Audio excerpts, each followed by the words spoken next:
का ज्ञान नहीं है, मुझे प्रोडक्ट का ज्ञान नहीं है। हेलो, ज्ञान नहीं। एक चीज को समझिएगा, प्रोडक्ट का ज्ञान कभी भी सीखा जा सकता है। जो नहीं जानते उसको कभी भी सीखा जा सकता है, लेकिन जो जानते हो उसको लेकर आगे बढ़ जाओगे तो आप कभी भी सीख जाओगे। जो नहीं जानते वो इंपॉर्टेंट नहीं है, सीखा जा सकता है। मुझे कार चलाना नहीं आता था, मैंने सीखा जा सकता, मैंने सीखा। लेकिन मेरी कार चलाने की इच्छा ही नहीं होती, इच्छा ही नहीं होती, तो क्या मैं कार चला पाता? नहीं चला पाता। नहीं जानता था, वहां तक चलेगा, मैं सीख सकता हूं, लेकिन इच्छा ही नहीं होगी तो। प्रोडक्ट बेचने के लिए साथियों, आपको प्रोडक्ट की नॉलेज सेकेंडरी मानता हूं मैं, सेकेंडरी होना चाहिए नॉलेज, बट सेकेंडरी है वो। पहला चीज, क्या आपके अंदर उस चीज को बेचने का ललक है, ललक, डेडिकेशन है, जुनून है? और यदि ये है तो ऑटोमेटिक आपके दिमाग में इंटरेस्ट पैदा होगा कि मुझे इस प्रोडक्ट के बारे में सीखना चाहिए।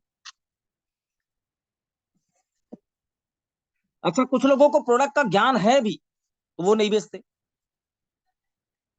प्रोडक्ट के नॉलेज में एक चीज ध्यान रखना, कस्टमर को ये मतलब नहीं है कि इस प्रोडक्ट के फीचर क्या है। समझ पा रहे हैं? वो क्या काम करता है इससे मतलब। कई लोग होते हैं प्रोडक्ट के बारे में खूब नॉलेज, और वो करते क्या है कस्टमर के पास जाकर, सर ये हमारा लीवोमोर चूरन, इसके अंदर आंवला है, हर्रा है, बहरा है, गुलांग है, अपांग है, कुलंचा है, सोना पाठा है, बेला पाठा है, ये है वो है सामने वाले को कुछ समझ में नहीं आया। वो भी सोचने लगा मैं भी जब प्रोडक्ट बेचने जाऊंगा तो मुझे भी ये सीखना पड़ेगा। मैंने एक दिन बताया था, शायद आप सभी को याद होगा, lactobacillus acidophilus L bulgaricus B longum L rhamnosus. Repeat करेंगे? कोई रिपीट कर पाएगा? Lactobacillus acidophilus L bulgaricus B longum L rhamnosus. अब ऐसे हम बताएंगे तो जिसके पास प्रोडक्ट सेल करने गए हैं वो क्या सोचेगा, वो भाई ले लेता हूं लेकिन मैं नहीं कर पाऊंगा इसको। क्यों? क्योंकि तुम जो बता रहे हो उसको सीखने में मुझे पता नहीं कितना दिन लग जाएगा। तो प्रोडक्ट के इंग्रेडिएंट से मतलब नहीं है साथियों, वो काम क्या करता है उससे मतलब है कस्टमर को। उससे मतलब है कस्टमर। आपने कार के शोरूम में गए होंगे, कार के शोरूम में जाने के बाद में वहां एक व्यक्ति आता है और फीचर्स बताता है। सर ये मैं भी भूल रहा हूँ, मैं भी कार वाला हूँ, लेकिन मेरे को फीचर से मतलब नहीं है, वो काम क्या करता है उससे मतलब है, इसीलिए फीचर मेरे के दिमाग में नहीं है। फीचर बताता है वो। कार शोरूम में जाओगे तो ये फीचर वो फीचर ये फीचर वो फीचर, एडजस्टिंग है वो, फोग लाइट जलता है, ये है, वाइपर ऐसे होता है वैसे होता है। फीचर की जानकारी से मतलब नहीं साथ, वो काम क्या करता है उससे मतलब है। तो प्रोडक्ट का ज्ञान नहीं होना एक बहुत बड़ा फैक्टर नहीं है, उसको सीखा जा सकता है, लेकिन चाहत होनी चाहिए। छठा कारण, बिक्री नहीं करने का छठवां कारण, मैं तो सिर्फ स्टेज में भाषण और ट्रेनिंग देने वाला हूं, मैं क्यों प्रोडक्ट बेचूं? हेलो, मैं तो स्टेज में भाषण और ट्रेनिंग देने वाला हूं, मैं क्यों प्रोडक्ट बेचूं? एक बात का ध्यान रखना, आपके भाषण देने से बिजनेस वॉल्यूम नहीं आता,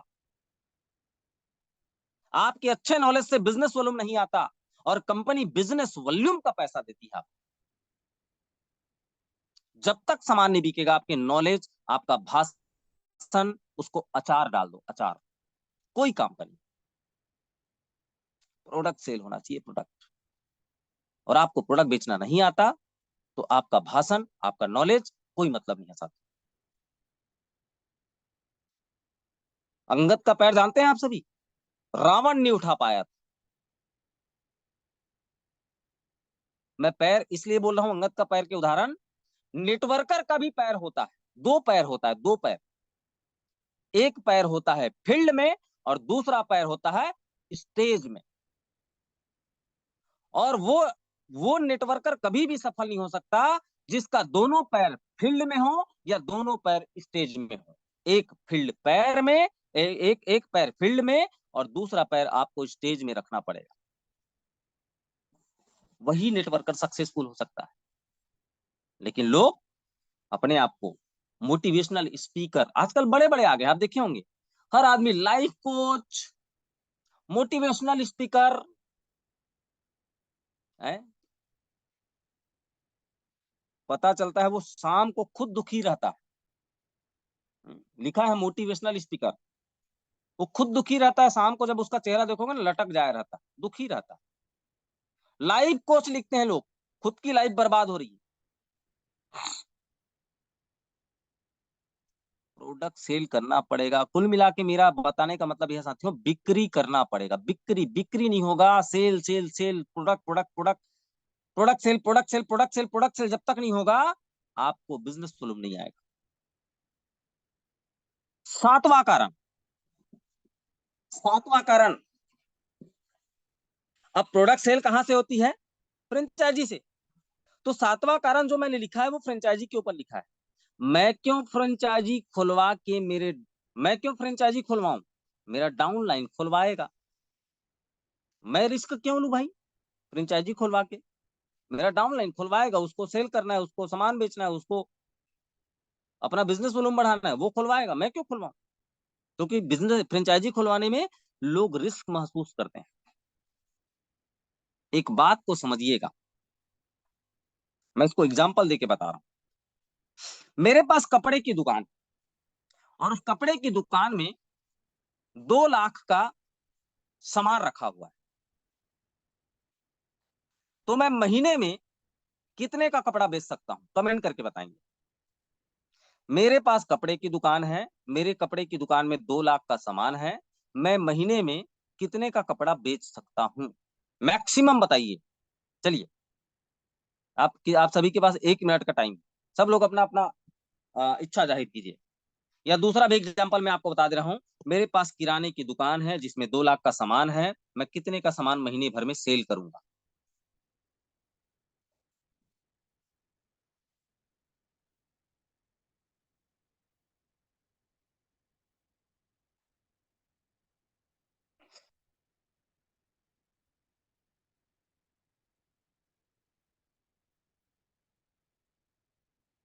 इंद्रजीत जी 50,000, बीसन सिंह 2 लाख। सर 2 लाख के दुकान में 2 लाख का सामान बिक्री कभी नहीं होगा। कोई कपड़े का दुकान वाला 2 लाख का सामान रखकर 2 लाख का महीने भर में बिक्री नहीं कर सकता। इंद्रजीत भारती 50,000, संजय पोद्दार 25 से 50,000। और कोई?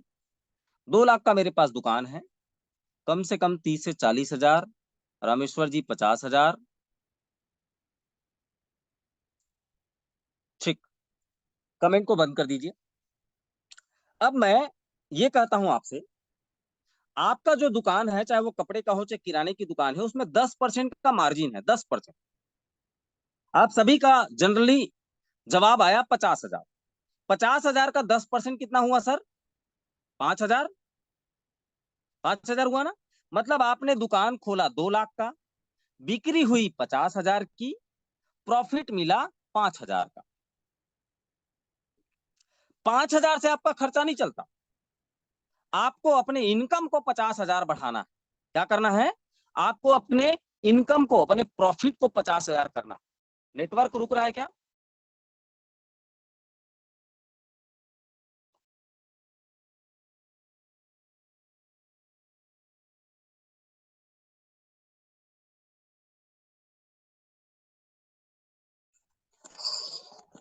आवाज रुक गया था क्या? आवाज क्लियर है? भीमू जी आवाज क्लियर है? ठीक है, ओके। मुझे प्रॉफिट लेना है 50,000। पहले मैंने बताया दुकान खोले हो 2 लाख का, बिक्री हुआ 50,000 का, प्रॉफिट हुआ 5,000 का। अब यहां पर मैं इसको उल्टा करता हूं। प्रॉफिट लेना है 50,000, तो बिक्री कितना करना पड़ेगा बताइए आप लोग? 10% का प्रॉफिट। 2 लाख की दुकान में 50,000 सेल करने पर, 50,000 का माल सेल करने पर 5,000 का प्रॉफिट हुआ। यस, संजय पोद्दार 5 लाख। व्यापारी हो सर आप, इसीलिए तुरंत कैलकुलेशन समझ में आ जाता है। 5 लाख का सेल होगा तब 50,000 रुपया प्रॉफिट होगा। अब मुझे बताइए सामान कितना होना चाहिए तब 5 लाख का बिकेगा? 2 लाख के सामान रखे तो 50,000 की बिक्री हुई। अब आपको 5 लाख की बिक्री करनी है तो सामान कितने का होना चाहिए? 20 लाख। 20 लाख होगा ना? 2 लाख में 50,000 बोला आपने, 20 से 25 लाख। 20 से 25 लाख का सामान होना चाहिए, तब जाके आप जो है 50,000 रुपया प्रॉफिट ले पाएंगे। अब आप देखिए यहां पर, आपने प्रॉफिट को बढ़ाना है तो आपको दुकान का सामान बढ़ाना पड़ा। हेलो, समझ पा रहे हैं मेरी बातों को? उसी प्रकार से इस इंडस्ट्री में आपको सेल बढ़ानी है तो आपके नेटवर्क में फ्रेंचाइजी की संख्या बढ़ानी पड़ेगी।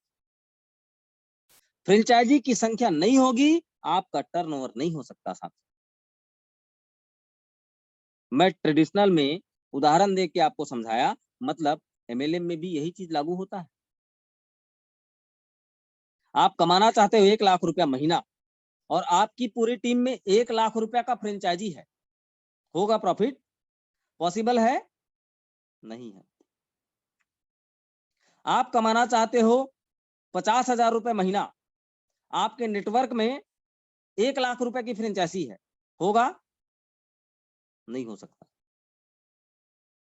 कम से कम 10 लाख रुपया का आपके नेटवर्क में, आपकी टीम में फ्रेंचाइजी होगा, तब जाके आप 1 लाख रुपया महीना कमा सकते हो। यस, 1 लाख रुपया महीना तब जाके आप कमा सकते हो। आपके नेटवर्क में 10 लाख रुपए की फ्रेंचाइजी हो। इस बात को नोट कर लेना, बहुत इंपॉर्टेंट बात मैं आपको बता रहा हूं। हो ही नहीं सकता, आप 1 लाख रुपए कमा ही नहीं सकते आपके नेटवर्क में यदि 10 लाख रुपए की फ्रेंचाइजी नहीं है। तो लोग क्या कहते हैं, मैं क्यों फंसूंगा फ्रेंचाइजी खुलवा के, मेरा डाउनलाइन खुलवाएगा। यह भी कारण है बिक्री नहीं होने का। 8वां कारण बिक्री नहीं होने का, जिसने फ्रेंचाइजी खुलवाया है वो समझे। मान लो कि किसी ने आपके नेटवर्क में फ्रेंचाइजी खुलवा दिया, अब सारे लोग ये सोचें कि यार फ्रेंचाइजी इसने खुलवाया है, इसका सेल कराने का भी काम इसका है। ऐसे सोचने वाले भी लोग हैं जिसकी वजह से बिक्री नहीं होती। जो फ्रेंचाइजी खुलवाया है वो रिस्क ले, वो समझे हमको कोई मतलब नहीं है। ऐसे सोचने वाले भी बिक्री नहीं करते। 9th नंबर, कारण नंबर 9 बिक्री नहीं करने का, क्रॉस लाइन ने फ्रेंचाइजी खुलवाया है, मैं अपनी टीम को वहां प्रोडक्ट लेने क्यों भेजूं? हेलो, क्रॉस लाइन ने फ्रेंचाइजी खुलवाया है, मैं अपने टीम को वहां प्रोडक्ट लेने क्यों भेजूं? ये भी धारणा के लोग हैं इस इंडस्ट्री में। हाँ, मान लो कि मेरा लेफ्ट और राइट, मेरे राइट वाले ने फ्रेंचाइजी खुलवाया है तो लेफ्ट वाला क्या सोचता है, वो खुलवाया है वो समझे, मैं अपने टीम के लिए नहीं भेजूंगा भाई, अपने टीम को मैं वहां नहीं भेजूंगा। ये सोचिए, वो क्रॉस लाइन था और उसने कम से कम आपकी सहूलियत के लिए, आपकी टीम को सपोर्ट करने के लिए, आपकी टीम को सर्विस देने के लिए खुद रिस्क ले लिया, खुद फ्रेंचाइजी खुलवा दिया। आपका फर्ज नहीं बनता कि आप उस फ्रेंचाइजी का सेल बढ़ाएं? क्योंकि उस फ्रेंचाइजी का सेल बढ़ेगा साथियों तो वहां पर माहौल बनेगा, और वहां पर माहौल बनेगा तो उठने बैठने की जगह होगी, मीटिंग सेमिनार करने का व्यवस्था बनेगा। और आज के डेट में नेटवर्क मार्केटिंग का ट्रेंड चेंज हो चुका है। कस्टमर को ये बोलोगे आज अभी पैसा दो, 15 दिन बाद सामान आएगा, नहीं देने वाला। हाथों हाथ चाहिए आज के डेट में। भीमू जी कर्नाटक से हैं, ज्यादा बड़ी टीम नहीं है, 3-4-5 लोगों की टीम है। इन्होंने सोचा मेरी टीम को सर्विस नहीं मिल पा रही है, 1400 किलोमीटर दूर है, बेचारे 25,000 रुपया जुगाड़ करके, सरकारी छोटी सी नौकरी में करते हुए भी 25,000 रुपए इधर उधर से व्यवस्था करके इन्होंने जुगाड़ लगाया। संजय पोद्दार जी, बहुत बड़ी टीम नहीं है, छोटी सी टीम है, लेकिन सेल कितना बढ़िया है, जुगाड़ करके इन्होंने 2 लाख रुपए लगा डाले। इनको पता था, इनको समझ में आया नेटवर्क मार्केटिंग का महत्व। रामेश्वर जी ने 25,000 रुपए लगाया, अरुणा मैडम ने 25,000 रुपए जुगाड़ करके लगाया, क्योंकि पता है नेटवर्क की ताकत। मेरे पास सामान रहेगा, मैं अपनी टीम को सर्विस दे पाऊंगा। बिक्री नहीं करने का 9th कारण मैंने आपको बताया। 10वां कारण बिक्री नहीं करने का, फ्रेंचाइजी वाला समझे कि सामान कैसे बिकेगा, मैं तो उसको प्रॉफिट लेने का रास्ता दिखा दिया, वो समझे बेचेगा तो ठीक, नहीं बेचेगा तो ठीक। ऐसे भी लोग हैं जिसकी वजह से सेल नहीं होता। मैं तो भैया 10% प्रॉफिट के लिए, आप बोल रहे थे ना खाली हूं यार, कोई काम बताओ, मैंने तो दिखा दिया रास्ता। फ्रेंचाइजी आपने ले लिया, अब आप समझो बिकता है नहीं बिकता। यह भी कारण है बिक्री ना होने का। ओवरऑल साथियों, यह 10 कारण था नेटवर्क मार्केटिंग में सेल ना होने का। और बिक्री नहीं करना इस इंडस्ट्री का महापाप है, महापाप। जो व्यक्ति सेल पर, खुद प्रोडक्ट सेल करने पर विश्वास नहीं रखता, जिसको खुद प्रोडक्ट सेल करने पर शर्म आती है, जिसको खुद प्रोडक्ट सेल करने पर ग्लानि महसूस होती है, वो लोग इस इंडस्ट्री में कामयाब बिल्कुल नहीं हो सकते। कारण नेटवर्क मार्केटिंग में फेल होने का, ये गलती आप नहीं कर रहे हो सकता है ये बिक्री नहीं करने वाला काम आप, हो सकता है ये गलती नहीं कर रहे हो, लेकिन आपके नेटवर्क में ये गलती हो रही है, तो भी आपको कामयाबी नहीं मिलेगा। अपने नेटवर्क में इस गलती को होने ना दो। मैंने 10 कारण बताए बिक्री नहीं होने का, रिपीट कर रहा हूं एक बार। पहला कारण, मैं तो पुराना नेटवर्कर हूं। दूसरा कारण, मैं तो लीडर चलाने वाला हूं, मैं क्यों सामान बेचूं। तीसरा कारण, मैं शुरुआती दौर में जब इस बिजनेस में आया था प्रोडक्ट बेचता था, आज क्यों बेचूं। चौथा कारण, मुझे प्रोडक्ट बेचने में शर्म आती है। पांचवा कारण, मुझे प्रोडक्ट का ज्ञान नहीं है। छठवां कारण, मैं तो सिर्फ भाषण और ट्रेनिंग देने वाला हूं, मैं क्यों सामान बेचूं। सातवां कारण, मैं क्यों फंसूंगा फ्रेंचाइजी खुलवा के, मेरा डाउनलाइन खुलवाए वो समझे। आठवां कारण, जिसने फ्रेंचाइजी खुलवाया वो समझे। नौवां कारण, क्रॉस लाइन ने फ्रेंचाइजी खुलवाया है, मैं अपनी टीम को वहां प्रोडक्ट लेने के लिए क्यों भेजूं। और 10वां कारण, फ्रेंचाइजी वाला समझे वो अपने प्रोडक्ट को कैसे बेचेगा, मैंने तो प्रॉफिट का रास्ता बता दिया है। ये 10 कारण है बिक्री ना होने का, बिक्री ना करने का। तो ये 4 रीजन हम बता चुके हैं साथियों नेटवर्क मार्केटिंग में फेल होने के। पहला, दोबारा चक्की बनाना। दूसरा, छोटे समय का रवैया। तीसरा, हेलो, तीसरा क्या था, अपने आप को दोषी ठहराना। और चौथा, बिक्री ना करना। ये 4 कारण हमने बता दिए नेटवर्क मार्केटिंग में असफल होने का। असफल नहीं बोलता मैं इसको, बोल सकते हैं नेटवर्क मार्केटिंग में सुसाइड करने का 4 कारण, आत्महत्या के 4 कारण। 5वां कारण जाननी है तो कल सुबह 7 बजे मिलते हैं। 5वां कारण कल विस्तार से हम चर्चा करेंगे। टोटल 7 कारण है नेटवर्क मार्केटिंग में सुसाइड करने। तो 5वें कारण को जानने के लिए कल सुबह 7 बजे आप सभी सही समय पर ज्यादा से ज्यादा लोगों के साथ में ज्वाइन करें। तब तक के लिए आपका दिन शुभ रहे। धन्यवाद।